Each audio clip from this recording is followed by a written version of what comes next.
ইচ্ছা বা শখটা একান্ত মনের ব্যাপার। কেন এই কথাটা বললাম, ভিডিও দেখলে দেখতে পারবেন। হ্যালো এভরিওয়ান, আসসালামু আলাইকুম। কেমন আছেন সবাই? আলহামদুলিল্লাহ, আমি তো অনেক ভালো আছি। তো এই দেখেন আমি কি কাজ করতেছি। তো আমি মেহেদি নিচ্ছি হাতে একটু, আর হচ্ছে ছোটোবেলার যে রান্নাগুলো সেই রান্নাগুলো করবো। প্রথম দিন কিন্তু আমি ভিডিও শেয়ার করছি আপনাদের সঙ্গে, আমি হাঁড়ি পাতিল কিনছি, চুলা বানাইছি, সেই ভিডিও শেয়ার করছি। তো প্রথমে আমি রান্না করতে চাইছিলাম হচ্ছে তেল পিঠা। তো একটা আপু কমেন্ট করছে যে আপু তুমি হচ্ছে প্রথম দিন রান্না করবা খিচুড়ি আছে ডিম ভাজি। তো সেই কথাই সেই কাজ। আমি যেহেতু আপনারা আমার ফলোয়ার ভাই বোনদেরকে আমি অনেক শ্রদ্ধা সম্মান করি, এবং আপনারা যে যে রান্নাগুলো দেখতেছেন অবশ্যই কমেন্ট করবেন। আমি তাদের কমেন্ট অনুযায়ী সেই রান্নাগুলো করবে এবং তাদের হচ্ছে কমেন্টটা শো করে দেব। তো অবশ্যই সবাই কমেন্ট করবেন কী কী রান্না দেখতে চান আমার ছোট্ট রান্নাঘরে। তো এই যে আমি রান্নার জন্য সব কিছু ঠিকঠাক করে নিয়ে আসলাম।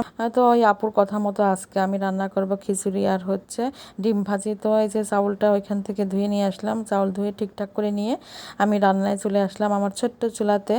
যে চুলাটা কেমন হয়েছে এবং আমার রান্না যে করার আয়োজনটা কেমন হয়েছে সবাই একটু কমেন্ট করবেন, এবং পারলে একটু শেয়ার করে দিবেন, সবাইকে দেখার সুযোগ করে দিবেন। আসলে ইচ্ছাটা শখটা কিন্তু একান্তই মনের ব্যাপার, এটা কিন্তু একদম সত্য কথা। অনেকেই বলতে পারেন যে এখন আবার এগুলোর শখ হয়। হ্যাঁ, আমার শখ হয়, আমার ভালো লাগে, করতে ইচ্ছা করে এই কাজগুলো, ছোট হাঁড়ি পাতিলে রান্না করতে ইচ্ছা করে, ভালো লাগে। এই জন্য হচ্ছে এই কথাটাই কিন্তু বলছে যে শখ ইচ্ছা মনের ব্যাপার, এই জন্যই কিন্তু এই কথাটা বলছি। আমার ছোটবেলা থেকে ছোট হাঁড়ি পাতিলে রান্না করতে অনেক ভালো লাগতো। এখনও যে কিনে নিয়ে এসে দিচ্ছে, আমি বলছি যে আমি ছোট হাঁড়ি পাতিলে রান্না করব। আমার কিন্তু আজকে রান্না করতেছে অনেক ভালো লাগতেছে, কেন জানি আমার অনেক আনন্দ লাগতেছে রান্না করতে। আমি কিন্তু রান্না করতেছি অনেক রাত্রে, খুব আগ্রহ সহকারে রান্না করতেছে, অনেক ভালো লাগতেছে। তো এইখানে প্রথমে খিচুড়ি উঠাই দিলাম, খিচুড়ির মধ্যে সব মশলা দিয়ে দিলাম, আর হচ্ছে রান্না করতেছে। আর ছোটোবেলার কথা খুব মনে পড়তেছে, ছোটোবেলায় এইভাবে রান্না করতাম। আমার দাদি আমাকে অনেক কিছু কিনে দিত, যে তুমি ছোটোবেলা থেকে রান্না করলে রান্না শিখবা, এই জন্য আমাকে অনেক কিছু কিনে দিত। সেই কথাগুলো খুব মনে পড়তেছে। তো এই যে একে একে সব মশলা দিয়ে পানিগুলো দিয়ে দিচ্ছে। আর আমার রান্নাঘরটা সাজানো কেমন হয়েছে সবাই একটু কমেন্ট করবেন।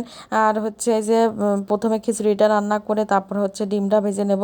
তো খিচুড়ির মধ্যে সব মশলা দিয়ে চুলাটা এখন জ্বলাই নেবো। আর চুলাটা কিন্তু প্রথম দিন জ্বালাচ্ছি, দেখি কেমন জ্বলবে। তো সব ঠিকঠাক করে চুলার মধ্যে খড়ি দিয়ে এখন জাল ধরাই দেবো, দেখি কেমন জ্বলে। বলতেছি দেখি দেখি যেন ভালোভাবে জ্বলে। প্রথম দিন তো এই জন্য একটু প্রথমে জ্বলানো কষ্ট হয়েছে, তারপর কিন্তু ভালোভাবে চুলা জ্বলছে। এদিকে আমাদের পুষিটা উকিঝুঁকি পড়তেছে। আর নসিনের আব্বু আসছে, ও জানে না, ও বাসায় ছিল না, আমি রান্না করতেছি। বলতেছে তুমি কি রান্না করো? আমি বললাম যে দেখা ছোটো হাঁড়ি পাতিলে রান্না করতেছে, তুমি নিয়ে আসলে সেই জিনিসে। তো এর মধ্যেও আবার দই নিয়ে আসছে, আমি খেতে চাইছিলাম, আসলে কোনো কিছু খেতে চাইলেও আবার সেই জিনিসটা সাথে সাথে নিয়ে আসে। তো ও কিন্তু অনেক রাতটা আসছে, আমি এই কাজটা প্রায় 12টার দিকে রান্না করছি। আমার ও বাসায় ছিল না, তারপর আমি ভাবলাম যে একটু রান্না করি। আসলে বললাম না যে ইচ্ছাটা আসলে মনের ব্যাপার। তো এই যে রান্না করার মধ্যে ও চলে আসলো, ও অপেক্ষা করতেছে, বলতেছে আচ্ছা তুমি রান্না করতেছো, এই খাবারটাই খাবো। তো রান্না খিচুড়ি প্রায় কিন্তু হওয়ার মধ্যে এদিকে আমি হচ্ছে ডিমটা ভেঙে নিচ্ছি, ডিম ফাটাই নিয়ে তারপর হচ্ছে ডিমটা ভেজে নেব। রান্না শেষ, খিচুড়ি হয়ে গেছে, নামিয়ে ফেললাম। এখন ডিম ভাজি করব, ডিম পোস্টও করব একটা। তো এই যে ডিম ভাজি করার জন্য কড়াই তেল দিয়ে ভেজে নিচ্ছি, এত সুন্দর হচ্ছে।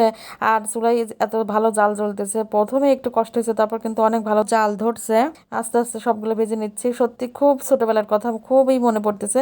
আর ডিম একটা পোস্ট করেও নিলাম, ভাজা শেষ। এখন হচ্ছে খেতে বসবো আমরা সবাই, যে টেবিলে নিয়ে আসলাম। আজ সবাইকে ছোটবেলার স্মৃতিতে নিয়ে যেতে পারছি নাকি সবাই একটু কমেন্ট করে জানাবেন। সবাই ভালো থাকবেন, আল্লাহ হাফেজ, আসসালামু আলাইকুম।